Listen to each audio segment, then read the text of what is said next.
مساء الخير عليكم في حلقة جديدة من بودكاست صحتك بالدنيا. قبل ما نبدأ أحب أقول لكم لو أنت أو حد من أهلك بيعاني من ضغط الدم ما تفوتش الحلقة دي، لأنها هتغير نظرتك تماماً لأدوية الضغط. وما تنسوش تعملوا اشتراك في القناة وتسمعوا الحلقة للنهاية، لأن في الآخر عندنا مفاجأة ونصيحة ذهبية هتنفع كل مريض ضغط. النهاردة معانا ضيفتي الدكتورة يسري الشافعي، استشارية أمراض القلب وضغط الدم. إزيك يا دكتورة؟ أهلاً بيك يا سهر، وأهلاً بكل مستمعينا. فعلاً موضوع النهاردة مهم جداً، لأن معظم مرضى الضغط بيجوا العيادة عندي محتارين جداً. يا دكتورة، هو أنا هاخد الدواء ده طول عمري؟ طب هو الدواء ده أحسن من غيره؟ طب أنا ممكن أوقفه لو الضغط اتظبط؟ وهو ده بقى اللي عايزين نفهمه. يا ترى أدوية الضغط كلها زي بعض ولا لأ؟ وليه بناخد أدوية ضغط أصلاً؟ بصي يا سهر، أنا أحكي لك عن عم حسين، مريض عندي، راجل في 60 من عمره، ضغطه كان 170/100. قعد يقول لي يا دكتورة أنا بخاف من الدواء، خليني على المشي والأكل الصحي.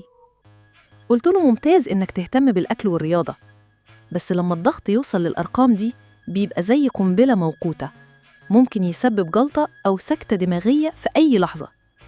الأدوية هنا مش عقوبة ولا إدمان زي ما الناس فاكرة، دي درعة واقية بتحمي الشرايين والمخ والقلب والكلى. طيب يا دكتورة، الناس كتير مش فاهمة الفرق بين الأنواع، ممكن نوضح ببساطة؟ طبعاً، تخيلي معايا إن ضغط الدم زي الزحمة في الشارع، كل نوع دواء زي أداة مرور بتحل المشكلة بطريقة مختلفة. مدرات البول زي شرطي بيقلل عدد العربيات في الشارع، بيخلي الجسم يطرد الملح والمية، الدم يقل الضغط ينزل، لكن أحياناً يخلي البوتاسيوم قليل، فبنحتاج نتابع. مثبطات ACE زي ما يكون عندنا إشارة مرور دايماً حمراء، فالزحمة بتزيد، الدواء ده بيخلي الإشارة خضراء، الشرايين تتوسع عنه، بس في بعض الناس يجيب كحة ناشفة. مضادات ARBs نفس الفكرة بس من غير الكحة، ودي حبايبي مع مرضى السكر والكلى. حاصرات الكالسيوم بتخلي الشارع واسع أكتر، العربيات تتحرك براحة، بس ممكن تسبب تورم في الرجلين. حاصرات البيتا دي بقى زي قائد المرور اللي بيهدي سرعة العربيات. القلب مفيدة جداً للي عندهم ذبحة أو بعد جلطة.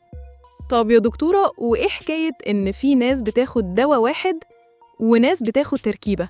أيوة، في ناس جرعة صغيرة من دواء واحد كفاية، لكن ناس تانية الضغط عندهم عنيد، فبنضطر نخلط دوايين أو 3 مع بعض، وده مش معناه إن حالتهم خطيرة، بالعكس، أحياناً دمج الأدوية بجرعات صغيرة بيبقى ألطف على الجسم.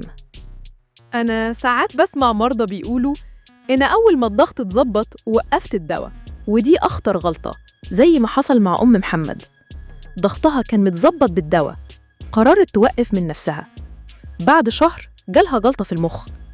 لازم نفهم الأدوية بتحافظ مش بتشفي، وقفها فجأة ممكن يعمل كوارث. كمان في ناس فاكرة إن أدوية الضغط بتبوظ الكلى، الحقيقة العكس، هي بتحمي الكلى من التدمير اللي بيعمله الضغط العالي.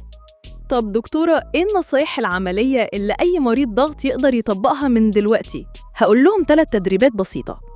أول حاجة، جرب دلوقتي تعمل ريمايندر على موبايلك في نفس الميعاد كل يوم علشان ما تنساش الدواء. تاني حاجة، جيب ورقة أو دفتر صغير وسجل فيه قياسات الضغط 3 مرات في الأسبوع، ده هيساعد الدكتور يفهم حالتك أكتر. تالت حاجة، لو نسيت جرعة خدها أول ما تفتكر، إلا لو قرب ميعاد الجرعة اللي بعدها. يعني يا جماعة، أدوية الضغط مش عقاب، دي نعمة بتخلينا نعيش أطول وبصحة أفضل. القرار مش بتاعنا كمرضى، القرار بتاع الدكتور حسب حالتنا، لكن دورنا نلتزم ونعيش حياة صحية جنب العلاج. بالظبط، وافتكروا الأدوية بتحميكوا من الجلطات والفشل الكلوي، ما تسيبوش نفسكوا للضغط يدمركوا في صمت. شكراً جداً يا دكتورة يسر، وشكراً لكل اللي سمعونا. لو الحلقة فادتكم ما تنسوش تعملوا لايك وتشاركوها مع أي حد عنده ضغط، واستنونا في الحلقة الجاية اللي هنتكلم فيها عن أخطر مضاعفات الضغط لو ما اتعالجش.